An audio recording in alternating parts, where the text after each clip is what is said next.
Episode number 1, and we have Andre October on here. I know you personally, but for everyone listening, who are you and what do you do? Yeah, oh yeah. First of all, thanks for having me. Privileged to be number one guest. So I own and operate a business named Mortgage IQ. But I guess as a bit of an intro, I've got a couple of young boys. So one of my hats that I wear is being a dad and a husband to a small family, and part of that is providing for that family. So the way that I provide is through the mortgage business, and employ a couple of staff. So try to look after them to the best of my ability as well, and provide for the business as well. So yeah, mortgages, how I came into mortgages was through property, and I guess that's how we met. Yarning about property, passionate about property, interested. And once you talk to people in property, it's a pretty small network of people. So yeah, property investor, or been in property for about 10 years. And then off the back of that, wanted to learn more about finance, and now I'm in the mortgage game and got a couple other side bizzos as well, as you do as well, Brent. So Yeah, always busy. yeah. I was going to say you've covered most of it, but if we want to just we can touch on it a bit further in the conversation. But Nestor is a new thing you've got. Do you want to explain to everyone what that is? Just a side tranche of your business? Oh, not really, not a side tranche. It's just a full nother business, and it's real interesting, to be honest, as well. So if you want to dive into that. Yeah. So part of the property game, many people will know that it's quite common to get a building inspection done. And through mortgages and being on that banking side, it's part of the due diligence process when you're buying a property. So put a property under offer, you buy it for 500,000, then you've got to go away and do your due diligence. Part of that's building inspection. And at the moment, I'm not sure if people are aware, but that industry is pretty much completely unregulated. Like you or I could go and start a building inspection company tomorrow, and you don't necessarily have to be licensed to do that. Obviously, there's reputation that comes along with it, but there's no actual, there's a legislation, but there's no real regulation and standardization in the industry. So we created a tech platform that basically only has the most high quality building inspectors on it. And we actually vet them and talk to real estate agents about who they use, talk to mortgage brokers about who they use. And these guys on the platform are going to be, if you want a really high quality building inspection done, you go to Nestor to get that done, is basically our sort of point of difference when compared to going direct to the market. Because, for example, in Tauranga at the moment, when you speak to some of the top building inspectors, they'll pretty quickly let you know that out of the sort of 45 to 50 available on Google or wherever you find them, through your mum's, auntie's, dog's mate, or wherever you find them, where Box of else, fish. box of beers or a cashy or whatever it is, they're not necessary, although they can provide a service and give you a quick eyeball check, I suppose, they're not actually, providing a service to the level of some of these other guys out there. So if you talk to the key guys, we know a guy locally, Richie, that does it, and that's an example of a high quality building inspector. When you compare their report versus the cashy report, it's pretty head and shoulders apart. So Nestor eventually will be sort of positioned between brokers and agents and booking jobs to building inspectors who are high quality and deliver a really solid product in a good time frame at a good price. And that's where what that tech will provide to the market. And you as an agent, Brent, I'm sure a few could see the value in that. But yeah, it's pretty valuable for the whole ecosystem, I think, being able to provide that level of service, and for the consumer at the end of the day as well. So they've got something to fall back on rather than just a box of beers and a handshake. 100%. You might, I guess, to explain for people who aren't in the business as much as me and you, that I guess with getting a decent building report, or if you want to explain it, over someone getting a box of beers, it's the accountability in it. You for people wanting to do this, generally, with most people, it's the biggest, asset they buy in their life. So it's real important if you want to kind of, I guess, slow down the process and dive into it a little bit more for people who don't Yeah. realize. Yeah. Sorry, I skip over it because No, no, you're right. And I'm talking to you. yeah, that's all right. And one other uh, thing, like a lot of people would probably be quite shocked with that lack of regulation around some things. And you'd think real estate property, it's serious stuff, but also on a digression, another part of real estate that is unregulated, which a lot of people don't know, is property management. And again, you're trusting people with your biggest asset, and I have to be licensed as a real estate agent. You have to be licensed as a financial advisor, but that's another thing that's unregulated. You don't have to have any licensing. You're yeah, taking true. in tens of thousands. If you've got a big rent roll, 100 rentals, you're taking tens of thousands to maybe 100 plus, and it's unregulated, which a lot of people probably don't realize that as well. So there's unregulated parts to this game, and it's a big serious game. But yeah, Mm. it's just more pushing on that door you were opening there. So if you want to, Yeah. Oh, yeah, 100%. And there's no reason why I don't see that some sort of tech platform will come along and disrupt the property management game at some point. That's just ripe for the picking, like you said. So yeah, that's what the other, I guess, benefit of having a building inspector they've got, some people probably won't know this, but they've got P&I insurance up to the level of $2 million of cover.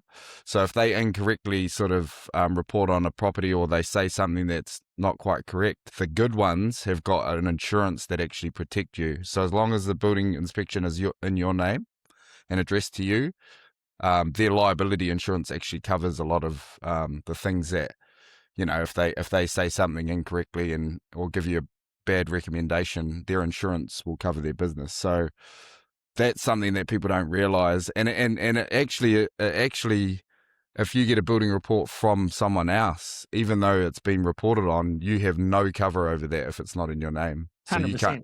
So you can't just go out and use Brent Henry's building report and then apply it to everyone else. That's not really how it works. If you haven't paid for a service, you don't have the level of cover in behind the scenes that you're paying for. So that's what you're actually paying for. You're paying for another level of. Basically an insurance policy to some That's right. degree. And if you can, often if you call the guy doing the building report, you can get it changed into your name for a small fee. But I guess do you want to give a real world example for people? Just remember, a lot of people listening to this aren't me and you. Like, Yeah. say you got a building report, the builder missed, there was a couple of drop piles. What would then happen if you got a good quality guy opposed to a box of piss guy? I think I know the answer. The box of piss guy might just hang up on you. But yeah, give an example of how the insurance would then play out to cover that mistake. Yeah, so there's actually societies in the building industry that oversee this. They bring a form of regulation, but they're not actually, I guess, they're not viewed as the industry standard yet. So there's a few of these different bodies, and they're all trying to figure out who's actually the standard. So the way that would work, let's give the example that I can think of straight off the top of my head, is a client. He's actually a good friend and a client of mine. He bought a new build property. This is how this idea this is where it all stemmed from. He built a new build property in Christchurch. This is the inception. And yes, that's The right. phoenix. That's where Nestor was born. Yeah. And he, like me, worked at Placemakers, so very knowledgeable about a building, like pretty good at picking out where there might be a defect on a property, like some cladding that might need a bit of work, or windows has deteriorated, or paint job that needs to be done later on. He walked through the property with a builder already, and they did an eyeball inspection. They were happy as. He was spending $800,000. So you're spending $800,000 on a new property. He was just like, stuff it, last minute, I'll get a building inspection done just in case, because they couldn't get up in the roof space. They couldn't get up on the roof top. And so new build house, remember, it had only been built like 6 months before. Yeah, still under build warranty, I'd imagine. Everything like that. And then the inspector got up on top of the roof, and there was a leak in the roof that had then dripped into the house over the last 6 months. And you wouldn't be able to see that from just, a cosmetic check.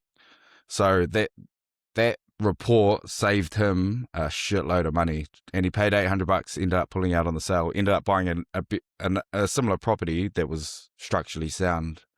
not too far down the road. So, yeah, Awesome. that's an example. And that building, not only is the building inspection a level of cover, but if that building inspector hadn't picked up that report or properly advised on that roof, his insurance also covers the client as an extra level of protection. So you've got the expertise as an insurance cover, and then you've got the actual P&I insurance as an insurance cover. So, in short, to everyone listening, just pay the fucking $800. That's right. Yeah. I mean, it's only, most of them are only 700, but, allow 800 on an 800K property, and it's a very And small price to pay. okay, well, we've knocked off, I think that's a pretty good start, knocking off who you are and what you currently do. Let's go back to where did you grow up? Where did you come from? What was your childhood like? Let's go Ooh. right to the start. Yeah. Didn't know we were going to go there, but I'm actually didn't grow up far from where I am at the moment. It's funny how you go full circle. But we grew up just outside of Te Puke. So we grew up in a small little Māori community called Manaweka, which is like many Māori communities around New Zealand, is probably pretty low socioeconomic, and everyone's got a cousin that's affiliated along the way somewhere. So yeah, me and my brother grew up there, and then so dad's side was from here, and then mum's side was from the South Island, Christchurch. So we kind of went between, and we shifted around houses and grew up all over the show. So yeah, that was going right back. But where do I say I'm from? I say both, actually. I say I'm from, dad's side's from the Bay and mum's side's from Christchurch. So we had a pretty, split upbringing, shared households, and I guess, how do you explain that? No, I think it's just good for people, and how you started shapes you when you're older, and it's actually just a good through line for people who haven't always had an easy run. That's why I'm diving into it a bit. I know some of your history, so because I'm friends with you, so yeah, I guess that must have been challenging to some degree, getting brought up in that sort of lifestyle. Yeah, bro. Yeah, definitely adversity, but I think that kind of, I don't know, it's a funny way to think about it, but you're probably the same. I think it makes certain parts of life easier in a way, because you've overcome certain things and then go on to face bigger, or probably less of an issue, and then you can overcome those things a lot easier because you've been through, the ups and the downs early on. So I wouldn't really have it any other way, to be honest, because some of the stories we tell between me and my brother, like, they become like almost like a running joke about how easy it was after that compared to when we were younger. So yeah, it shapes you, but I think if you can take a positive out of it, then you can almost use it to your advantage. Because I'll give this example: if you grew up with everything right and you face no adversity, then you're not really prepared for the punches in the face you're going to get when you actually go into the real world, right? So like 100%, and to enjoy a sunny day, you need a rainy day. You need contrast. Right. If you grow up with hard things, weirdly, I think it's nearly an advantage you had over other people, because when I get things in front of me personally that some people would find a struggle, I'm just like, nah, that's nothing. That's right. So that's it. It's hard to put that into words, and if people didn't have as much of a challenging upbringing, I suppose it's hard to explain. But yeah, things just, like, man, my kids have got it bloody piss easy compared to what we had. We're going to have to throw some adversity at them to make sure that they're prepared for when they go into the force. Well, I know what rugby league team you follow, so if they want some adversity, they can just keep following them for the next 20 years like you. So Exactly. That's right. Well, that's actually another angle. The roller coaster that the Waz bring, I reckon that prepares you for the ups and the downs as well. For anything. For anyone out there who listens to follows the Warriors, they'll know. Forced adversity, they call that, is it? Is that the Warriors slogan? That's it. The Waz roller coaster. The Waz roller coaster. I think that's actually a good thing, like that you touch on rugby league, because I think when kids do have like a pretty tough upbringing, what I would say is like if you can use something that you're good at as a vehicle. There's a cat in the background. Um, if you can use something that you're good at to, I guess, learn, number one. Like, so rugby league was actually this for me, is like, we, we played league all growing up, and we always had that competitive nature. So one, that prepares you for life really well, because you got that competitive streak, and you're always like, kind of, I'm competitive as fuck. Like any broker on there out there, I'll happily sort of take on in a battle. You know that. Yeah, But like, if sport is actually one of those vehicles where if you're good at it, or anything for that matter, it could be a musical instrument, or it could be just something that you can apply discipline to and get better and better at. I reckon if you can ride a vehicle like that and use it to teach you other things, it's actually a really beneficial tool to have, particularly if you grow up with not much at all. it's a good And fixation. yeah, and Focus then on. and then you've got role models within that sport. And my brother was probably one of those to me. And he was a really competitive bastard. And then we had that competitive nature between us. So I think in a way that is one of the things that also helped us with our upbringing. And yes, it was tough, but we always had like the camaraderie of playing And I team guess it sport. brings in structure from, I don't know exactly your childhood, but if it had, like what you said, your mum was a bit transient, your dad was a bit loose, tell me if I'm Yeah, talking out of turn, but yeah, nah, yeah, like, pretty accurate. so in an unstructured world, sport to some degree will bring structure to it, camaraderie, discipline, you're Yeah, showing up here for training. So yeah, I guess when you were young, like I'm talking, you know, 5 plus all the way through high school. When did you really get into the rugby league? Did you fall off the rails a bit, then get into rugby league, or was rugby league, was that always like the savior you clung to with your brother and that, or Oh how yeah, I'll did that? give you an example. Yeah, yeah. Yeah. So when we were 13, from about 9 to 13, we played rugby league, and we both represented Canterbury in those years at some point, on and off. And both our teams were pretty good. Like our childhood teams, we kept the same team for like 5 years or so, and our teams were like winning comps and stuff. So that gives you a little bit of like, I guess, reward for working hard and playing footy and being around your mates, and being successful at something. If you're not, if you haven't got sort of something that you're working towards yet. And then when we were 13, Mum actually wanted to move back to Te Puke, so we ended up at Te Puke High School for like 6 months or so. And but then quickly realised, because we were leagueies, like we're we're loving league by this stage, obviously, as you get a bit of notoriety, or whatever, you want to keep going in that direction. So we went to Te Puke High School, and they didn't even have a rugby team, let alone a league team at that time.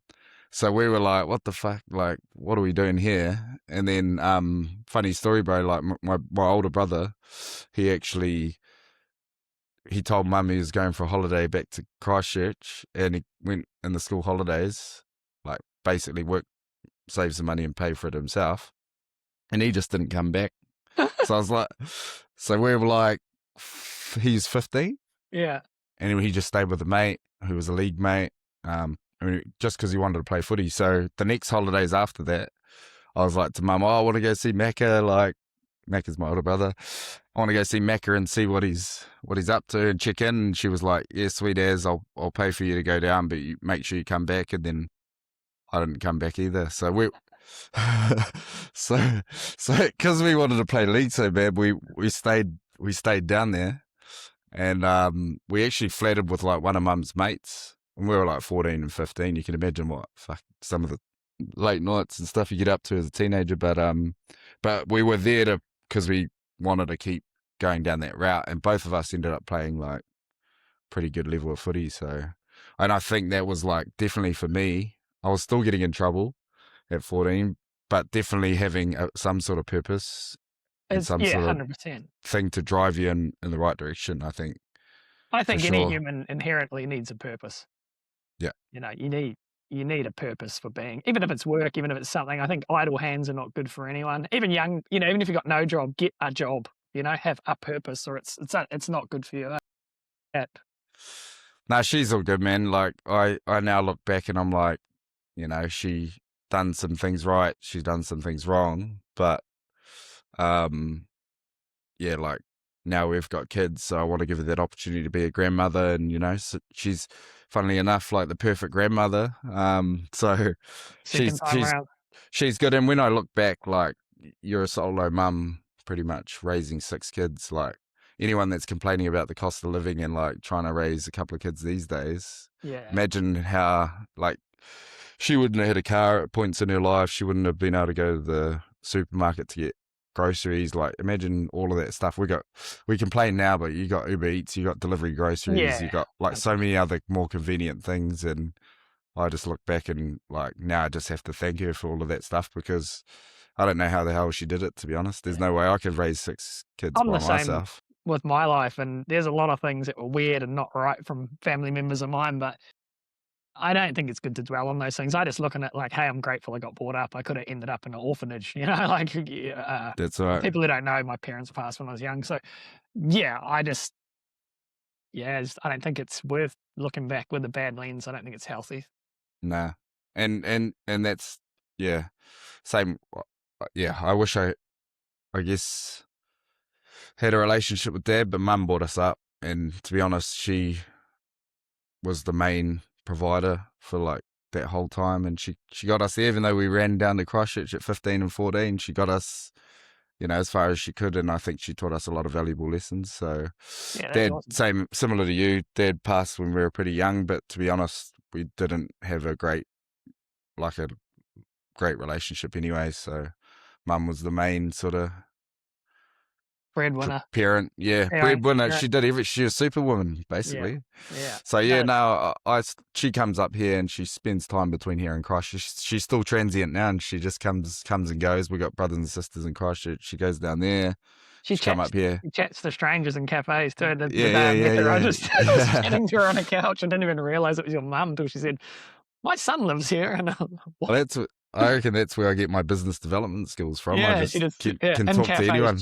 Yeah, is that where you get it from? In cafes, just chatting half your life. So, okay, well, we'll move on from there. But I think that was good just to touch on, because not everyone's going through easy things, and it's good to see the other end of it or frameworks that'll help.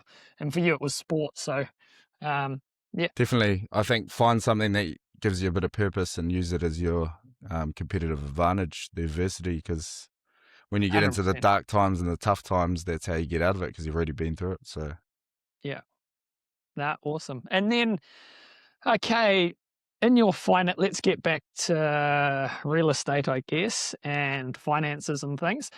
When was your turning point where you started sort of taking that seriously and thinking real estate's going to be a thing? I'm looking at being a broker.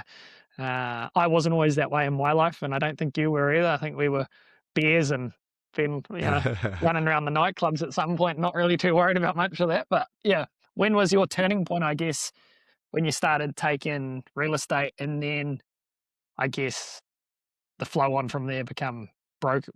Becoming a broker. I think I remember as far back as like 21, 22, reading books and like being interested in property. But and then I reckon I almost could have had opportunity to buy a property in Perth when I was in Perth in like 2013. Didn't take that opportunity. I ended up going traveling and did some of the things you just mentioned, Yeah. going to nightclubs and having a good time. And but I think when you're in your young 20s, you're almost not in a position maturity wise to take on a mortgage anyway. So 26 was when I got really like serious with my wife, who we ended up buying our first home together in 2016. And that's when I started to see the opportunities within property, within learning about finance, learning about property development. Some of the guys that we bought houses off early on, and learning what they were doing and just seeing the long term picture. Yeah. And man, it's a game changer. Like when your eyes open up to what the opportunities are within the property industry, it's just crazy Yeah, I agree. what you can do. Yeah. And like give you an example, at that point in time, I was working at Placemakers as a account manager or new business sort of development manager, and I was on 50K salary, and we bought a house. We both we both on about 50K. What year was So this? 2016, Okay. and we've 10 years saved ago. Yeah. saved up about 25K. Did the first home buyer thing, bought a house, and then that house that we bought for 450 within a year and a half was valued at 600K. So we'd just like made, and if we were to sell it, then it's actually tax free income, right? Yeah. In, If in it's your itself, home. Yeah. yeah, if it's your home. So in my head, I was Not like, that we're I've just giving tax advice here, no, but no, no, no, no. You'll get one of those on. yeah. One of the accountants on. Yeah, but in my head, I was like, I'm on 50K. We've just made 150K of tax free income. I'm paying tax on my 50. Yeah, That 100%. this property's just earned us more than both of our incomes combined. Probably triple when you add it all up after taxes and stuff. So yeah, it's just crazy, like how much opportunity can come of it, and then you start talking to other people about property, and that Yeah. brings on more So opportunities. so in the last so yeah, it just shows when you actually start focusing. That was 10 years ago, and then now you obviously have a few properties, you got a business, and you got another. It just shows you 10 years sounds like a long time, but it's not on a scale of your life. You can get it together pretty quick if you focus and Yeah, lock yeah, into it. and you think about that, like 25K deposit, you can take advantage of first home buyer benefits. Like they come and go, like they're different at different points in time. So really important to get financial advice at that point in time when you're Yeah, ready to mortgage buy. But broker right here. I'll give you but that. Yeah. yeah, They well, sometimes have low deposit schemes and all yep, sorts, which people can message you yeah, and inquire about, obviously. and then if you get like just get a, I was really lucky. I had a mentor. He was at the league club again, but raving about rugby league again. But he Yeah, it's was a good. It gives you like yeah, kind of builds a family structure. Some sports, yeah, they can do that. Cricket, football, I've seen clubs yeah. be pretty tight. It's just it's not a good So thing. that's actually how he came about. Is like that year was the year that we just won the league comp, and he came and gave a speech to our team before we won the grand final, and he was like the captain of the team that won it, the last team that won it. So he's about 10 years older than me.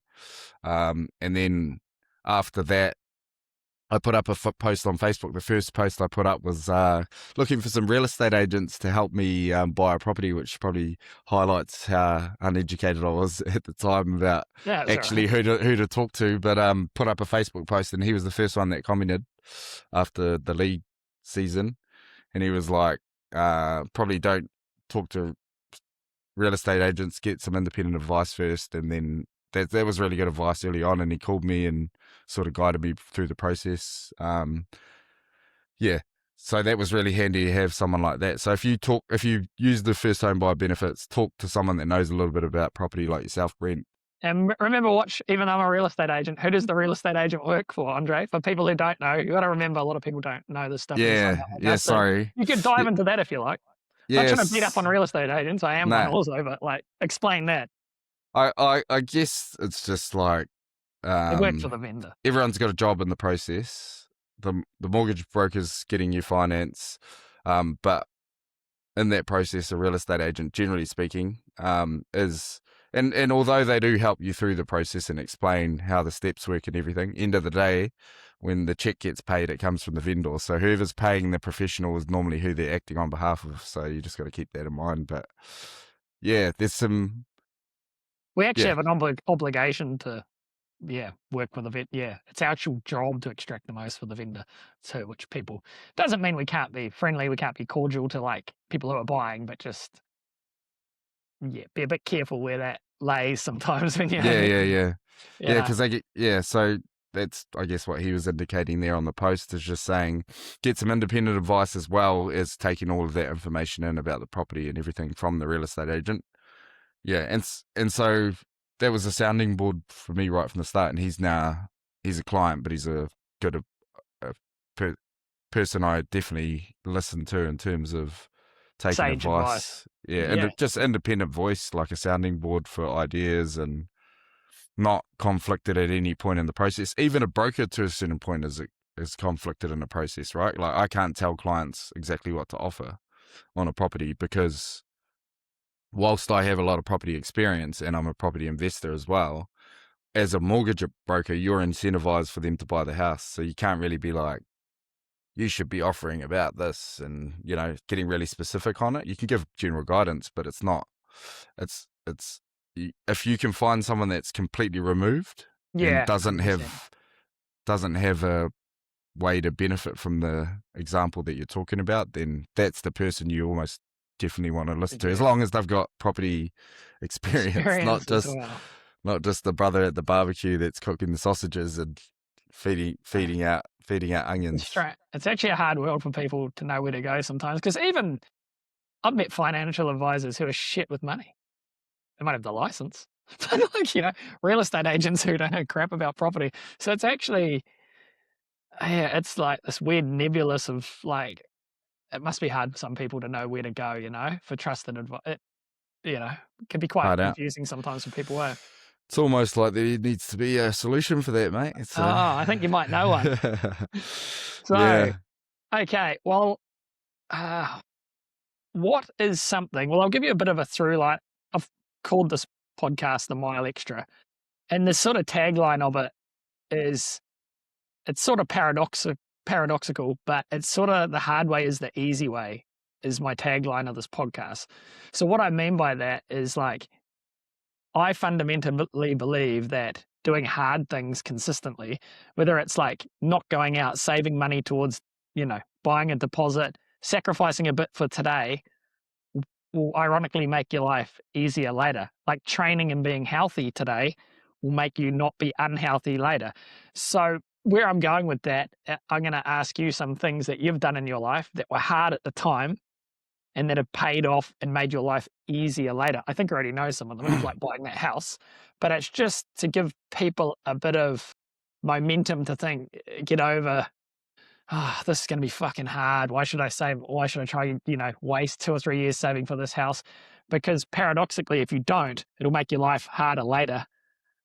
Along with my tagline, the hard way is the easy way, if that makes sense. So, have you got an example of something you can speak about that was hard to do at the time, but now it's made your life a hell of a lot easier or set you up better later? And that could be health, wealth, happiness, anything.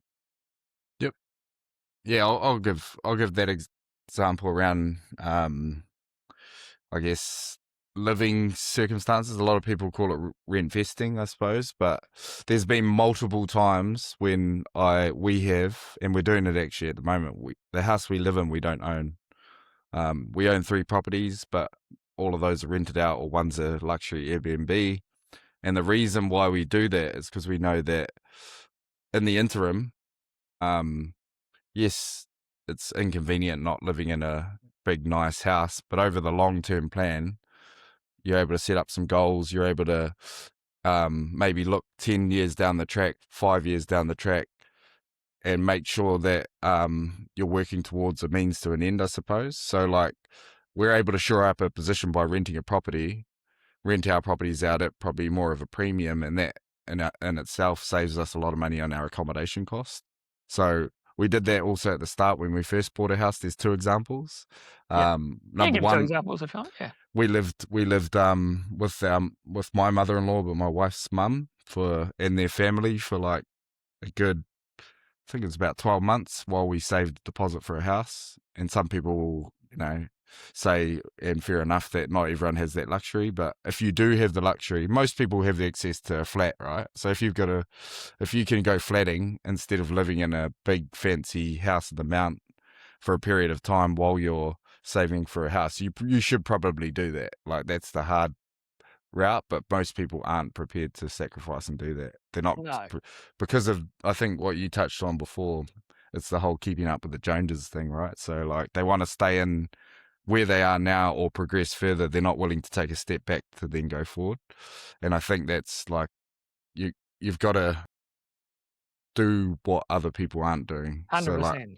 Yeah. a lot of these people are doing that, but then at the same on the other hand, they'll complain about not being able to buy a house. But yeah, you've got to whatever everyone else is doing, do the opposite. Yeah. Basically, Live as mine. contrarian to everyone else. I agree. Yeah. And Yeah. then the second part is when we moved into our first house, we still couldn't probably afford the mortgage. Like we were paying a below equity premium, which if people don't know what that is, basically if you've got less than a 20% deposit, the bank reserve the right to put a markup on your interest rate. And that's their level of insurance extra over and above your standard interest rates in the market. We were paying that. So like we didn't have much disposable income, so we actually Airbnb'd a spare room, which at one point in time we had like families coming through there, people storing their suitcases in there if they're going to Queenstown.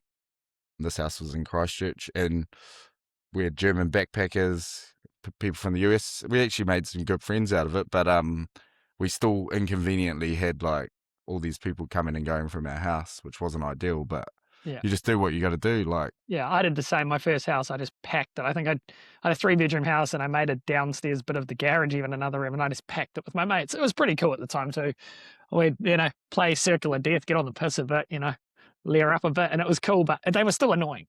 But, you get the mortgage paid quicker, and the sooner you know, later in life you can live by yourself sooner and those sort of things. So, yeah. um, And then yeah, on a personal front, I guess one thing I do quite regularly is, I probably cop a bit of shit during certain points about this, but like do challenges like 75 hard, that's right. I which was I've going to get into found, health next, actually, and then yeah, say, so starting on health, what do you do to keep yourself healthy?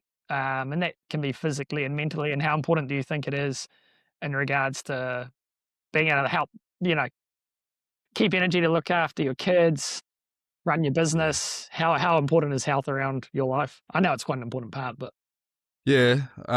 Well, so that rugby league base again, that's another benefit of that. But since I'm now retired and too old to play rugby league, I try to simulate a lot of that training that we still did, and it's actually probably a little bit easier because then you don't have the contact and the games injuries. at the weekend and the injuries and the people jumping on the back of your ankles and all that sort of stuff. So at the moment I'm into sort of hybrid high rocks sort of training. I do a lot Which of is running. pretty popular at the moment. Yeah. Yeah, and there's a lot of it around, so it's good to be around people that are doing the same thing. I've got in the house we live in, I've got weights in the garage as well. So if the kids are needing to be at home or whatever, then we can get a workout in while they're asleep in the garage as a backstop. So quite passionate about health, to be honest, and I think it's everything because end of the day, like most people run out of energy because they get fatigued, right? If you're fit and healthy and you eat pretty well and you exercise regularly, everyone knows it. Drink enough water, do all those things Yeah. that are as part of the 75 hard challenge. Fill your mind with better things rather than rubbish. Like all of those tasks. Go Google the 75 hard program, but all of those tasks, everyone knows you should do that, but most people just sort of like do a little tweak of it here and there, or I could drink orange juice instead of water, or like take shortcuts. And I think they add up over time and they start to catch up on you, particularly if you're a little bit older, like approaching the 40s. I'm in I the think, 40s. Yeah. yeah, yeah. You're So right. like, But again, it it's just, that uh, through arrow, like it's hard to do, but ironically, it makes your life easier. It's the same arrow again, isn't it? yeah.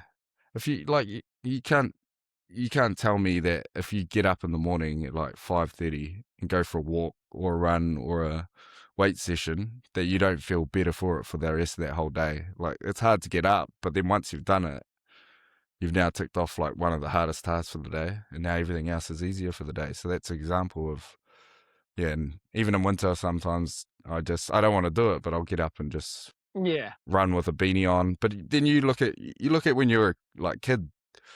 Like my kids will just walk outside with a t-shirt on in the middle of winter and they don't care. Like we're Yeah. actually Yeah. quite soft when we think about it. Like Yeah. Yeah. you, 100%.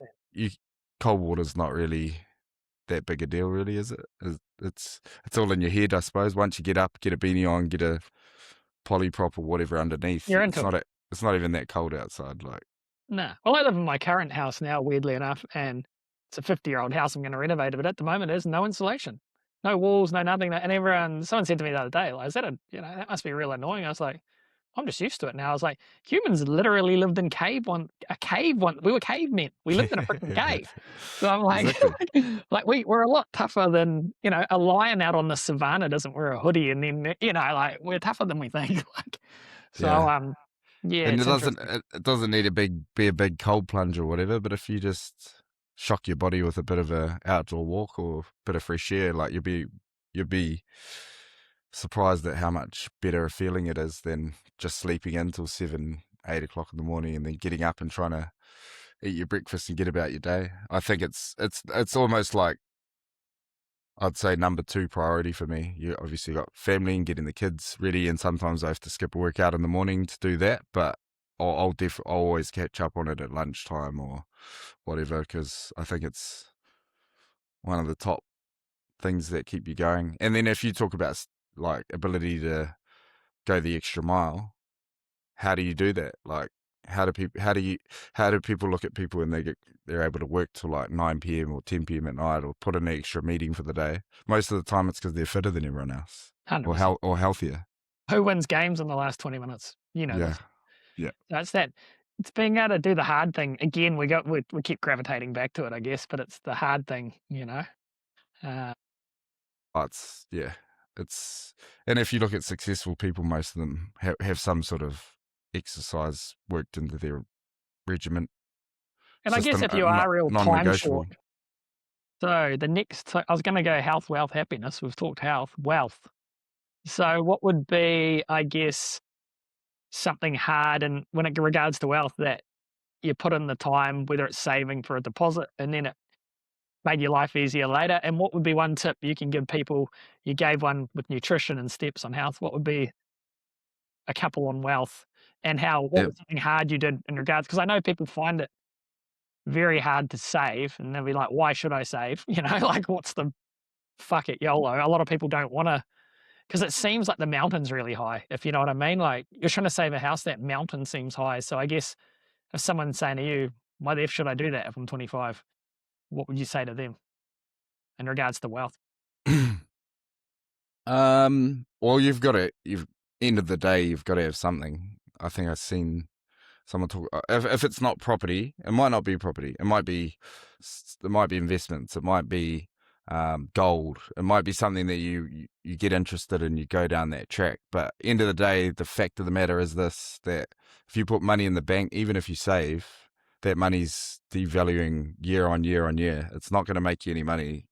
We're not Most people that are wealthy don't save their way to being wealthy, they invest their way to being wealthy. So whether it's the Tony Robbins model of put $100 a month away your whole life, or 30 years of your life, and then in retirement you've got $1 million in the bank in an investment portfolio, or whatever it is that you choose, I think you just have to choose something. And mine's property, yours is property, but not everyone's is property. Like I work in an office with Adam and those guys, and they invest in shares, and Yeah. that's totally fine too. I've had gyms too. I've had a couple of gyms have been a big thing for me. Businesses, Businesses. I guess more why. Like if someone's young, I guess the problem when I run it, they're like, why? Why should I fucking do that? Because you say invest $100, they'll just be like, well, that's $1,200. Yeah, it's fuck all. Why? yeah, yeah. Well, I'd say you have to figure out why yourself, but I would also say, like, They it don't. is. You might need to explain. They don't understand. Not everyone understands compounding. It's Warren Buffett calls it Oh, the yeah. eighth wonder of the world. Little bits of money can. Same. I think we need to break that down a bit. Even with if you get a house and you can get 25 grand together, and then your missus does, and then you get that together, and then the house goes up. I think you just need to give a little bit of a backing. Why people find it hard to like why should I save that $100 a week? Why? What's that gonna fucking do? But it does Yeah. actually a lot. Like, doing that hard thing consistently over time will do a lot. Me and you both know that, but I guess how do we put that into an Yeah. explanation for someone? Well, it's really hard to visualize unless you see some sort of growth chart or something like that, right? So what I would recommend is sitting down with a advisor in a field that you're and going in a field that you're interested in, if it's property or if it's investments, sitting down and having a look at the projections of what that $100 actually gets you. So I can say go do a compound interest calculator, but they probably won't do that. So what I would recommend is most financial advisors that I know are actually free. I don't know if people know that, but Yeah, that's a to good come thing. to come and have a Sit consultation down with with you, or me yeah, about what your property plan is, what that property might appreciate to over time, what go and see Adam in the office, what the investment shares might look like in 20 years' time.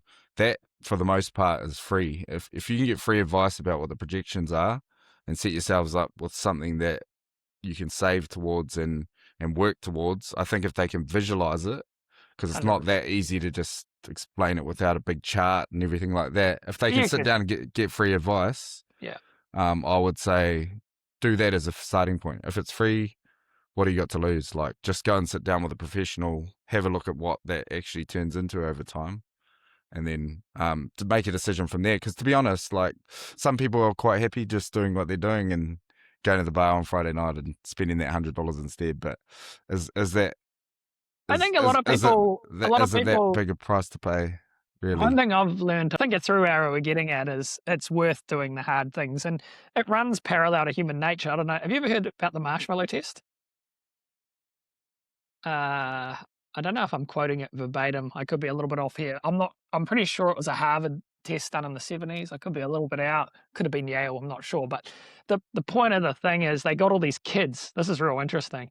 They got all these kids, like they're little kids, like 5, and they put them in this room and they give them a marshmallow and they say, "You got 1 marshmallow, but if you wait like 20 minutes and I come back, you get 2." You know, Yeah. and they did this with, you Oh could yeah. I've read the seen this in study, my you one. could Yep. Google it. And I don't know if they do it with 100 kids or whatever. And there was a little cohort of them, like 10%, who waited for the other marshmallow, and they followed them through their whole life, and they did better in every single facet: relationships, finances, business. They smoked everyone else. And that's that delayed gratification. That's putting in the hard. Like that would have been hard for them to not eat that marshmallow. They're a 5-year-old kid, you know? Well, they might have been a 3-year-old or a 7-year-old. It doesn't really matter. But that just shows that doing the hard thing, being a bit disciplined, it will pay off. And anyone, you could probably have a look at that. Yep. Yep. Yeah, there's an example I just thought of that I did a video on not too long ago. There's a new tech company out called Fijoa, and what they do is they this is a you go and research them. This is not a plug for Fijoa. I'm just giving an example of I how like you go. little wins can. I don't know how they got that name. Yeah, How they steal that's the fruits name. But anyway, yeah. Fijoa Kiwi. So everyone now pay waves, right? You go to the store, and most small businesses can't afford to absorb the fees, so they on charge them. You can see the little charge on the thing. I went to a panel beater one time, and they didn't have any other payment method but PayWave, and it was going to cost me an $8 PayWave fee just to pay my invoice. So those little amounts, if you what Fijo does is it I've seen this. It's clever. Yeah. yeah, it allows you to save the change. So if you've like, and ASB actually have a product like that that's similar for savings, but this is even more impactful because it goes directly into your KiwiSaver account. So they partner with all the major KiwiSaver providers. You can connect your provider into the back of them, so it doesn't matter who you're with. Basically, if you Just quickly, do you not pay waive it? You insert it, and that well, extra bit that it would have charged you, it keeps. Is that correct? Well, they can't say it like that because they're not technically saving you that, but that's what I would recommend. If instead of fucking tapping your card on the top, just insert it, and then instead of paying the fee, you put that into your KiwiSaver. That's like one small change that could actually compound to be a shitload of, and then you get the government contribution, then you know Yeah. all of that stuff. Yeah. So if you can do that up to $500 a year, you get the government contribution, which adds a little bit of additional, and by the time you're ready to buy a house, I guarantee you there's a bit more chunk in there than there would have been before, and you've actually just saved that in paywave fees, right? 100%. I But don't. people are so lazy that they just tap it on the top, or the shopkeeper they're not even aware of that money's going to a big corporate organization. They Yeah. just say, oh, you can just tap it, like just tap it. I don't. I have a Yeah, gripe I with try it, not and to. I don't. I've had people ask me, "Why don't you do that?" I've had a little coffee place I go down the road, and they just like, and I go, "No, I want to put it in." And they're like, "Oh, it makes our accounting weirder. We don't like doing it." And I'm like, "I don't give a fuck." Like, and then I've had like people look at me like I'm tight, and then I'm Yeah, like, yeah. well, Yeah, it's like I've done videos on that, so it's it like ties in habit. quite nicely. You want to like look after your health, and you want to look after your money. It's like habitual. It's like Is it? if you look after the cents, the dollars look after themselves. So Do you don't reckon, throw away money. Like, don't everyone listening, stop fucking pay waving. Fuck. especially, well, like, yeah, especially for like larger if you're paying like $100 on a transaction, you know, those you're actually paying like $1 and a paywave Yeah, it's fee or crazy. whatever it is. Like, and if you think about it in this, like with the Fijo app, you can actually assign that to your kid's KiwiSaver account. So if you're not willing to do it with you for your own, do it for your kids. Like, do instead of giving it to, I don't want to bloody Attack. You want to get sued from Visa? attacked by any I got bigger Visa lawyers than you, bro. or Mastercard or Yeah. whoever, What? Amex or whoever you're with. Why don't you put it in your kid's account? Like, why wouldn't you do that? If you can just 100%. move your hand 1 inch to insert it and push some buttons, why would you not do that? And that's, I guarantee you, like you said, if the marshmallow test people went on to do certain things, I guarantee you one of the things they do is not paywave. Fuck, they won't pay waving. No, they're not pay waving. Yeah. So, So okay. yeah, Oh, no, that's just a funny offshoot, but yeah. I actually, okay. I actually might invest in Fijo because I think it's a genius app. Like, I think it solves a big problem. Good habit formation of a good habit too. So basically, if you spend $6 on a coffee with the paywave, don't paywave, put your card in, and then you might only pay like $5.80. The 20 cents goes into Fijo, into your KiwiSaver or your kid's KiwiSaver. So Yeah. it's a no-brainer, if Yeah. you ask And me. it will add up. So compounding stuff we talk about. You could have a talk to Andre after this. He could go through some of the compounding effects of, saving money, etc., etc. Happiness. We'll get on. We've done health. We've done wealth. Happiness. I know you're pretty happy these days, but you're a pretty happy guy these days. And I guess how has that changed for you over the years? I think How it looks, it'll probably look different to you. Like, I guess from when you're 20, happiness is probably, can I go to the nightclub with $200? And like, how's happiness changed from 10 years ago to, I guess, to now? And yeah, yeah, well, just bettering your circumstances and building confidence, I think, makes you more happy. They say money doesn't make you happy, but definitely makes things easier when you've got extra funds, like, but one of the big changes recently for me is actually doing something that I enjoy and am closely tied. I've always been passionate about property, but it's actually quite hard to find a career in property. You know what I mean? Like, it's yeah, sort of like this passive investment in the background. yeah, Not so passive because you're always managing stuff, but not as intensive as your career. And then you're always like, oh shit, that's earning me good income. How do I monetize something that's closely related to that? And I thought about it it took me 5-6 years before I actually realized I wanted to be a broker and get into it from that point of view. And I think being in something that I enjoy and then passing that knowledge on to clients, giving them the learnings of the last 10 years, combined with some finance knowledge and, improvement over time, I think that makes you pretty happy. But same as everyone else, there's shit days and good days. yeah. But if you can be semi-happy on the shit days, then makes you happier on the good days, I suppose, because you're still moving in the right direction. So I don't Yeah. know. What are I like watching What's one, if we rugby go back league. to Rugby one bit league. of advice you could give people you think that works well for you? What's one bit of advice you could say to someone if you could just give them one thing to To be make them more happier? happy. Yeah, to make them Oh, feel better, bit happier. one thing I'd One would say. probably be get steps in. If you do no exercise, it'll change your life. Even just getting a I reasonable amount of think. steps in. That's Uh, probably my thing. If I had here's to give one. another. Here's another thing. If you can live in a place that's sunnier, because like where we live, right? Yeah, I've lived in Christchurch. In the winter, you basically don't leave the house because it's so fucking cold. If you can live somewhere where you're outdoors more, I think you're generally happier. And when I fly back here from going on holidays in the mount. I don't know if it's like partly because dad's family's from here and stuff, and like, but I don't feel like I'm going back to the rat race. You know, I feel like when I Yeah. come back here, it's home. It's It's like outdoorsy and yeah. it's a What have lot you got for more advice to easy. someone living? One thing you'd give if you have to give to your 20-year-old self today, advice to younger Andre, what would it be? Oh yeah. So if there's people out there, they're 20, they're like, the world's fucking hard. We want to eat the fucking marshmallow now, cunt. We don't want to save money. We don't want to do it. What's one bit of advice you'd give to not to everyone, to you at 20? So you don't have uh, to think about everyone else. what is one piece of advice? To you specifically. I'd probably buy that house. There you go. I'd say That's it. I'd say because my mentality at the time was if I buy this is in Perth. At the time, I could buy a house for about 300K, and I had 80K in deposit, so I had the money. Could have done it, but my mentality was that I wanted to go traveling, so I couldn't do both. But Yeah, I but wasn't you can. educated. You Yeah, I can. wasn't. You could explain that to people. You can get a property Yeah, manager. You can get a yeah, I wasn't educated at the time enough to know that you could get rental return.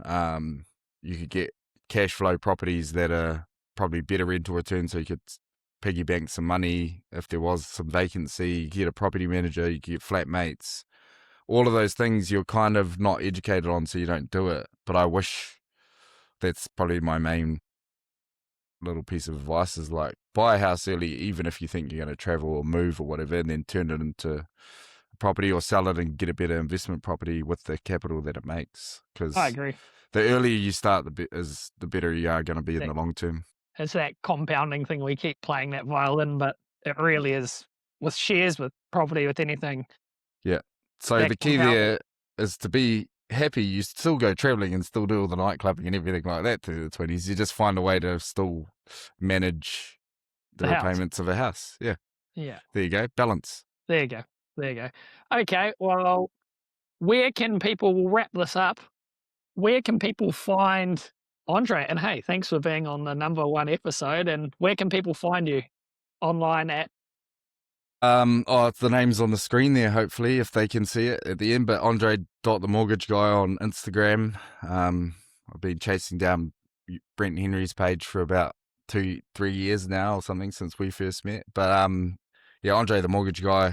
I do regular content just about like helpful little hit 1 minute videos about what to look for property and mortgages and all that sort of stuff. So I'm on there. The business name is Mortgage IQ Limited. You can Google us or at mortgage.iq on Instagram as well. We mainly post funny reels on there with shout out to Kirsten who does those.